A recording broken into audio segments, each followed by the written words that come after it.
ससंहितां भागवतीं कृत्वा नुक्रम्य चात्मजं शुकम् अध्यापयामास निवृत्तिनिरतं मुनिः।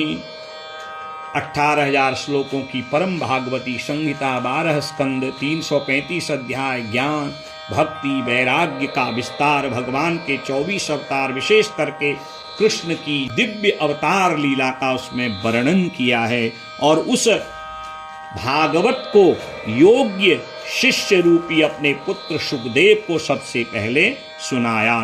जनमाद्यस्य यतोऽन्वयादितरतश्चार्थे स्वविज्ञः स्वराट् तेने ब्रह्महृदाय आदिकवये मुह्यन्ति यत्सूरयः। तेजो वारिमृदां यथा विनिमयो यतरत्र सर्गो मृषा धाम्ना स्वेन सदा निरस्तकुहकं सत्यं परं धीमहि। भगवान का एक रूप है, शब्द रूप, अक्षर रूप। तो 18,000 श्लोक ही भगवान राधा कृष्ण का शब्द रूप है। ऐसा वांगमयी मूर्ति प्रत्यक्षा वर्तते हरि। ये साक्षात भगवान लक्ष्मी नारायण का, राधा कृष्ण का शब्दमय रूप है। ऐसी जो परम अलौकिक भागवत है, जिसमें केवल सत्य की ही चर्चा, अर्थात उस परमात्मा को जानने की ही चर्चा है। भागवत का अर्थ है भगवत स्वरूपम, जो हमें भगवान के स्वरूप का दर्शन करा दे, जो भगवान की लीलाओं को सुनाते सुनाते हृदय में आनंद को भर दे, जो हमें भगवान रूप का दर्शन कराते हुए उनके लोक को पहुंचाते, उसी को ही भागवत कहते हैं। सरल भाषा में भागवत का ये अर्थ है। और वैसे भागवत के अनेक अर्थ हैं। भव माने भक्ति, गौ ज्ञान, व वैराग्य, तो त्याग, जो ये चार हमें प्रदान करे वही भागवत है। और इदम भागवतम, यह जो भागवत है ये साक्षात हरि का वांग्मय रूप है। दूसरे श्लोक में धर्म और भागवत के महत्व को बताया है कि भागवत को सुनते सुनते सद्यो हृदयवरुध्यते। इस कथा को जो भाव से सुनते हैं, संकल्प पूर्ण करने के लिए सुनते हैं, यही मेरे कल्याण का मार्ग है, इस भाव से सुनते हैं, तो उनके हृदय में भगवान आकर के स्थिर हो जाते हैं। और जिसके हृदय में भगवान स्थिर हो जाते हैं, फिर वह तापत्रयोन्मूलनम, 3 प्रकार के जो ताप हैं, आदि दैविक, आदि भौतिक, आध्यात्मिक, तीनों तापों से वह दूर हो जाता है। क्योंकि ये जो भागवत है निगम कल्प तरोहो, निगम माने होता है वेद, नितराम बोधयति गमयति इति वेदः, जो हमें भगवत स्वरूप का ज्ञान कराए, ज्ञान अज्ञान, जो हमें धर्म अधर्म, नीति अनीति, इस सबके विवेक को प्रदान करे, उसको वेद कहा जाता है। अर्थात जो ज्ञान राशि है जिसमें समाहित है, उसी को वेद कहा है। तो उन वेद का ये सार भागवत है। और कैसा है? कल्प तरु है, कल्प वृक्ष है। जो सोचो ये भागवत जी पूर्ण करते हैं। और शर्त है कि इसको 2 प्रकार के श्रोता के रूप में ग्रहण करिए। एक है रसिका, एक है भाव का। या तो रसिक बनो या कथा सुनते सुनते भाव विभोर हो जाओ। तो ऐसे जो रसिक और भावुक लोग हैं, कथा श्रोताओं के लिए कहा है मुंह बार बार इसको जो है पीवतम, इसको सुनना नहीं है, कानों से पीना है। जिनके श्रवण समुद्र समाना, कथा तुम्हारी सुभग सरि नाना। जिन हरि कथा सुनी नहीं काना,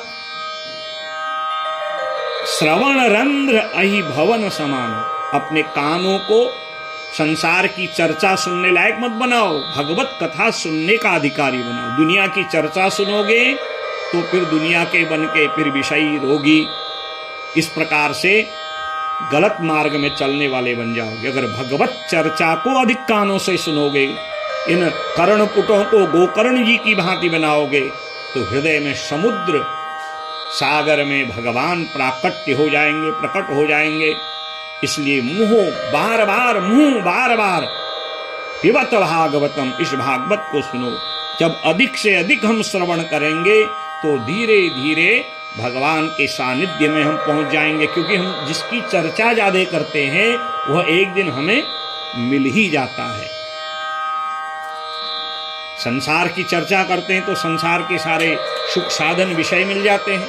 यदि हम परमात्मा की चर्चा करेंगे तो निश्चित मिलेगा। बड़े बड़े जो है ज्ञानियों को मिला है, धनवानों को भगवान मिले जरूरी नहीं। जिनके पास कुछ भी नहीं है और मन से भगवान से जुड़े तो उनको भगवत प्राप्ति हो जाती है। और वो भगवत प्राप्ति कैसे होगी, इस भागवत के द्वारा 18,000 श्लोकों में वेद व्यास जी ने बताया। नैमिषारण्य में 88,000 महात्मा विराजमान हैं। शौनक जी खड़े होकर के सूत जी को निवेदन करते हैं। भागवत के जो है 7-8 प्रश्न के भागवत संबंधी। कहा कि आप श्रेष्ठ वेद व्यास जी के ज्ञानी शिष्य हो, अब आप जो है हमें कुछ प्रश्नों का उत्तर दो, क्योंकि कलयुग आने वाला है।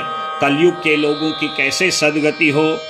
7-8 बड़े दिव्य प्रश्न किए। त्वया खलु पुराणानि सेतिहासानि चानघ आख्यातान्यप्यधीतानि धर्मशास्त्राणि यान्वितो भूरीणि भूरि कर्माणि श्रोतव्यानि विभागशः ब्रूहि नः श्रद्दधानानाम् येनात्मा सम्प्रसीदति। श्रुतजानासि भद्रं ते भगवान् सात्वतां पतिः देवक्या वसुदेवस्य जातो यस्य चिकीर्षया।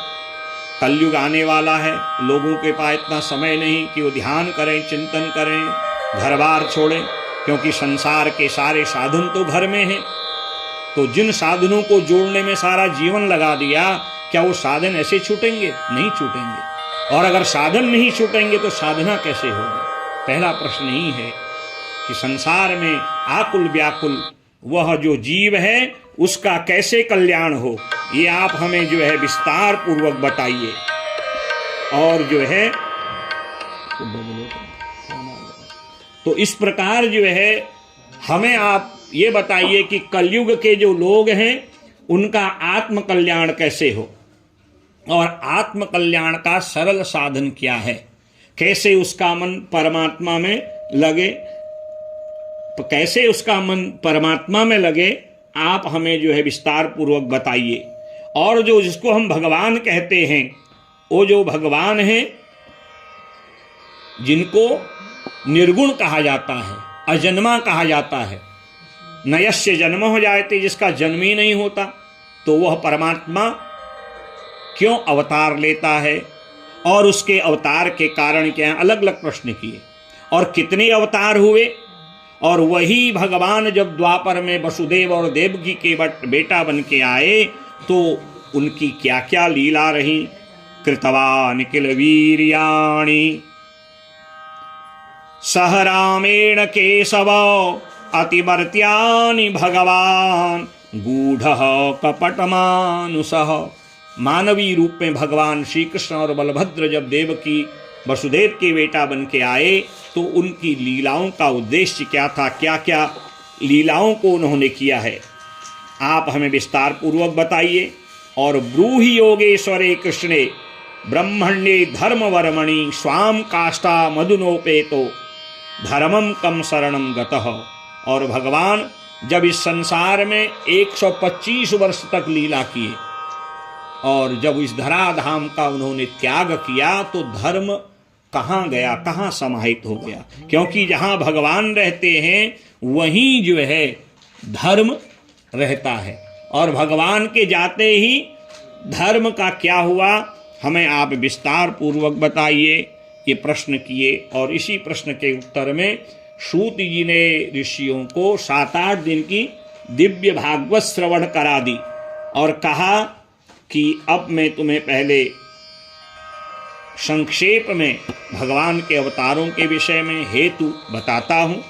पहले वेद व्यास भगवान गुरुदेव को प्रणाम किया और फिर वेद व्यास जी के जो परम ज्ञानी पुत्र सुखदेव भगवान है उनको प्रणाम किया। यम प्रव्रजंतम अनुपेतम अपेत कृत्यम द्वैपायनो विरह कातराजुहाव पुत्रेति तन्मयतया तरवोऽभिनेदुः स्तम सर्वभूत हृदयं मुनिमानतोऽस्मि। जन्म लेते ही जो 8 वर्ष के थे, क्योंकि सुखदेव भगवान माँ के नहीं अरणी के गर्भ से जब यज्ञ होते हैं बड़े बड़े, तो उनमें अरणी मंथन 2 लकड़ियों को मथा जाता है, उससे अग्नि निकलती है और उसी अग्नि से जो है यज्ञ में आहुति प्रदान की जाती है। तो अरणी मंथन के समय वेद व्यास जी के तेज से साक्षात ज्ञान के अवतार सुखदेव भगवान का प्राकट्य हुआ, जन्म हुआ। और जो जन्म से ही 8 वर्ष के हैं, सारे वेदों का उनको ज्ञान है। बोले सुखदेव भगवान की। और इतना ज्ञान है, पिता कहते हैं बेटा मैं तुझे पढ़ाऊंगा लिखाऊंगा, वेद व्यास जी कहते हैं फिर तेरा ब्याह होगा, मेरे नाती पोते होंगे। पर वो तो परमहंस हैं, ज्ञानियों के परम जो हैं गुरु हैं।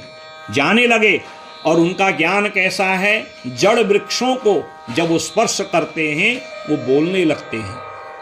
आगे आगे सुखदेव जी और पीछे पीछे वेद व्यास। तब वो वृक्ष कहते हैं तरवोऽभिनेदुः, वो वृक्ष कहते हैं वेद व्यास जी जिस पुत्र के लिए आप इतने आकुल व्याकुल हैं, वो बेटा आपका वह पुत्र कोई साधारण नहीं है, वो साक्षात ज्ञान का अवतार है।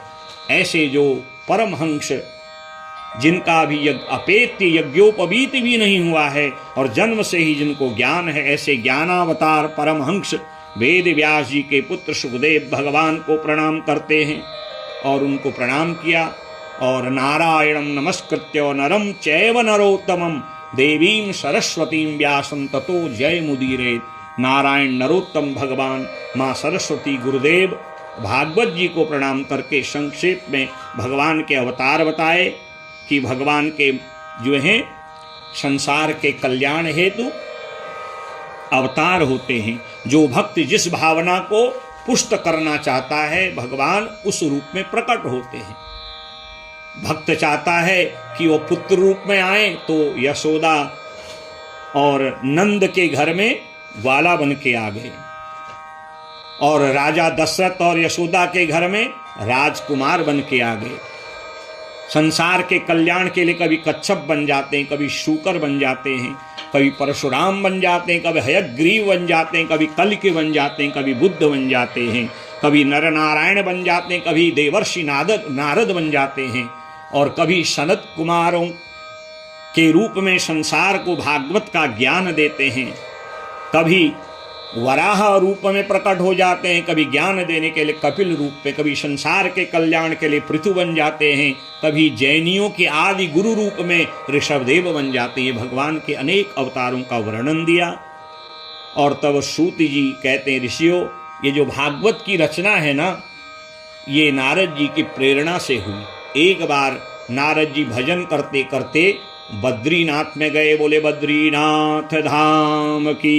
श्रीमन्नारायण नारायण नारायण, श्रीमन्नारायण नारायण नारायण, श्रीमन्नारायण नारायण नारायण, श्रीमन्नारायण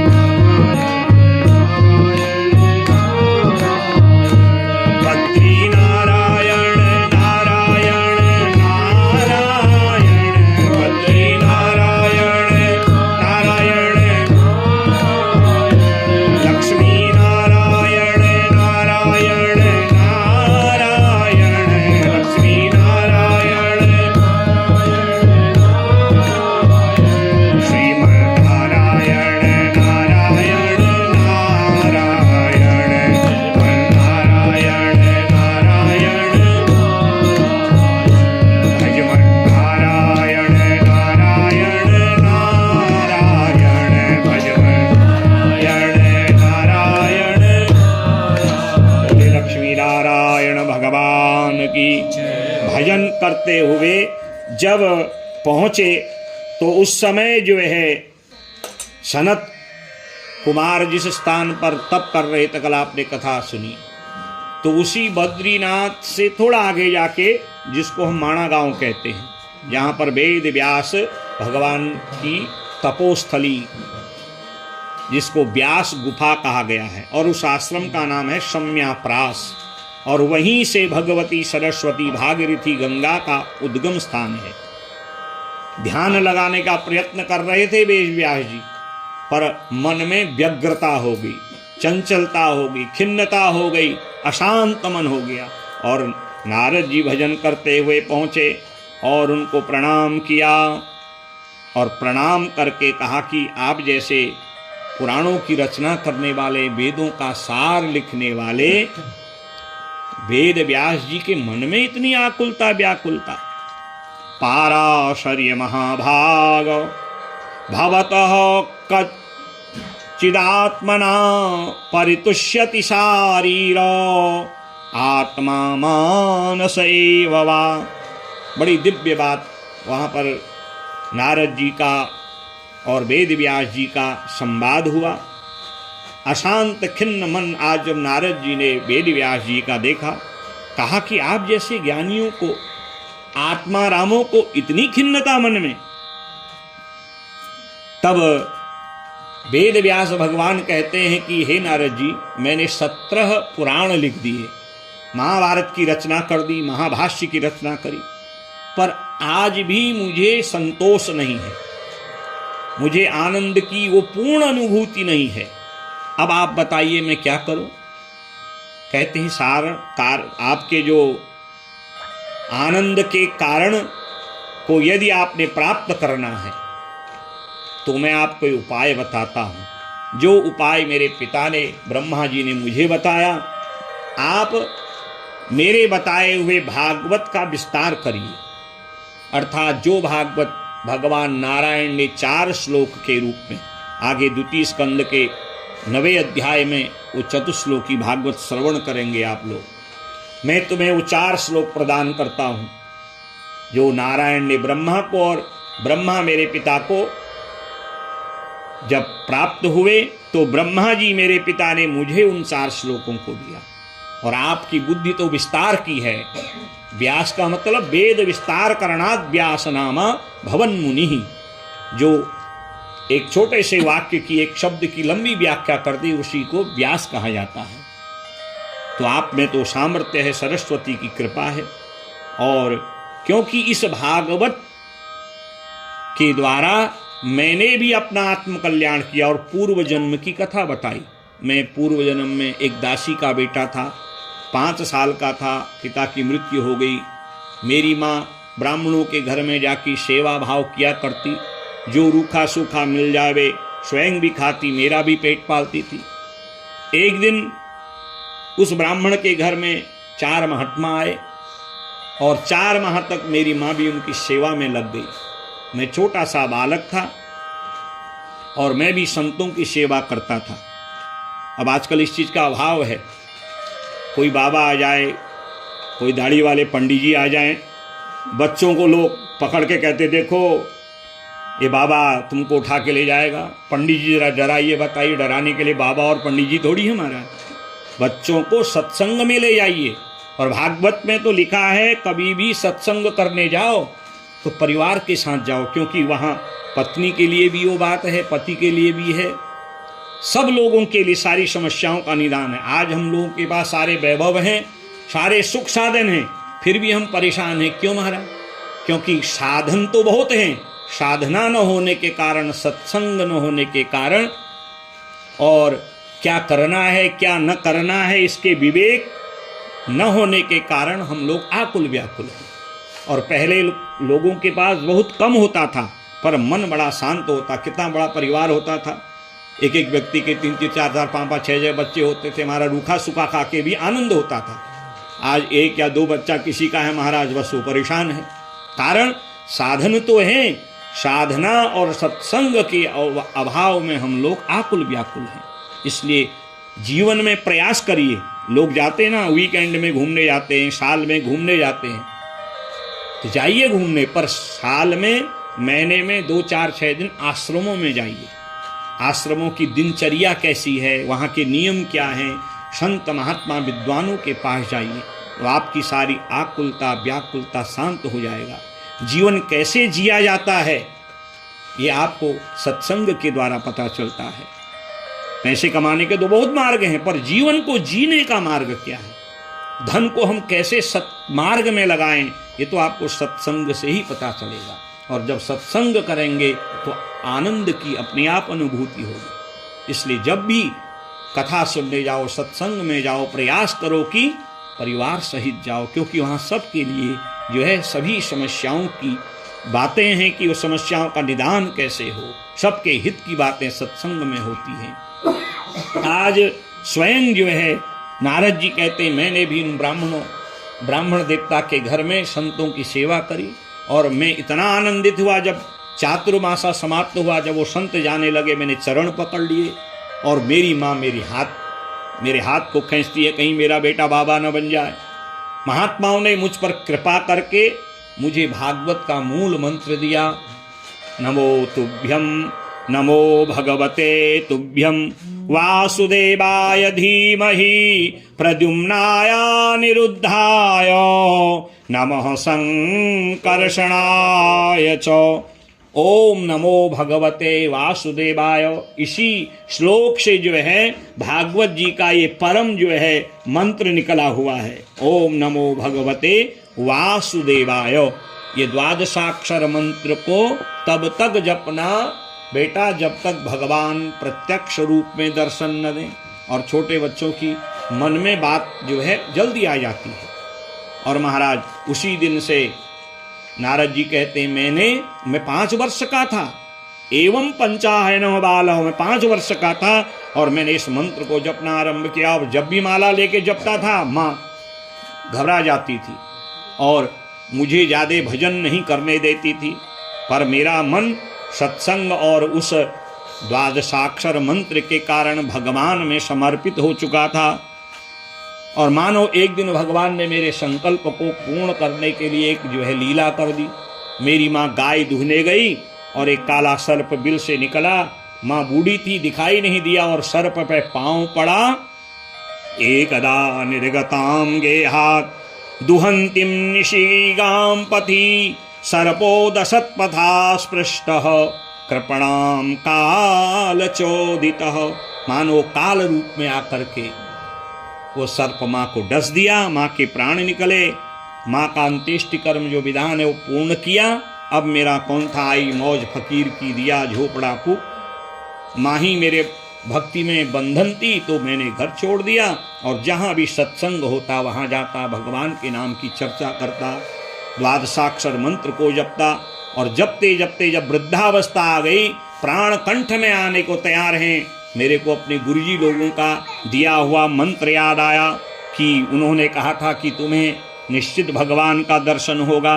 पर जब भगवान का दर्शन नहीं हुआ तो मैं आकुल व्याकुल हो गया। क्या मेरे गुरुदेव का वचन जो है वचन निरर्थक हो सकता है? तब जो है उस समय आज आकाशवाणी रूप में भगवान कहते हैं, प्रजा सर्ग निरोधेपि स्मृतश्च मदनुग्रहात्, स्मृतिश्च मदनुग्रहात्। इस जन्म में तुझे मेरा दर्शन नहीं होगा, अनुभव होगा, क्योंकि मैं तुझे केवल दर्शन देना नहीं चाहता, मैं तुझे अपना ही रूप प्रदान करना चाहता हूँ। भागवत का असली जो फल है वो भगवत स्वरूप प्रदान करना है। तो इसलिए आज नारद जी कहते हैं कि मेरे एक नहीं अनेक जन्म हुए। जब सृष्टि लय को प्राप्त हुई, अर्थात जब प्रलय हुआ, तब भगवान नारायण के नाभि से कमल निकला और कमल से निकले ब्रह्मा। और नारायण ने निर्देश दिया सृष्टि विस्तार का, तो अष्टधा प्रकृति रूपी इस सृष्टि को ब्रह्मा जी ने रचा और फिर मन से संकल्प करके 10 पुरुषों को बनाया, अत्रि, पुलह, पुलस्त्य, वशिष्ठ आदि। और उसमें 9 थे दक्ष और 10वां था नारद।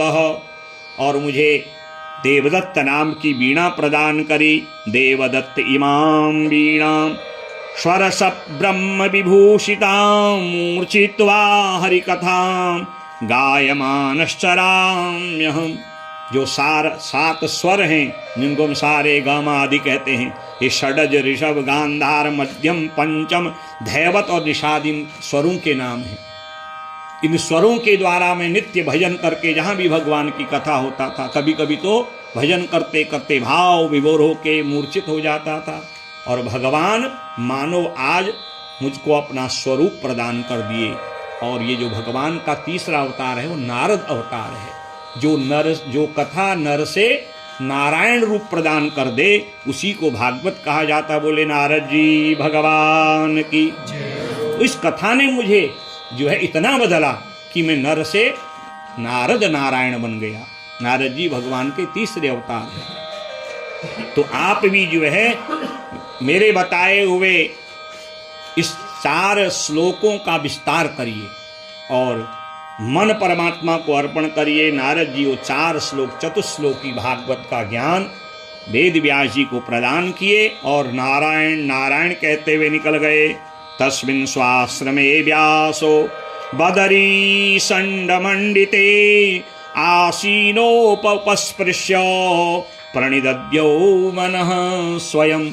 और अपना मन परमात्मा में लगाया और 4 श्लोकों का ध्यान किया। सरस्वती जिह्वा में, गणेश जी लेखनी के रूप में।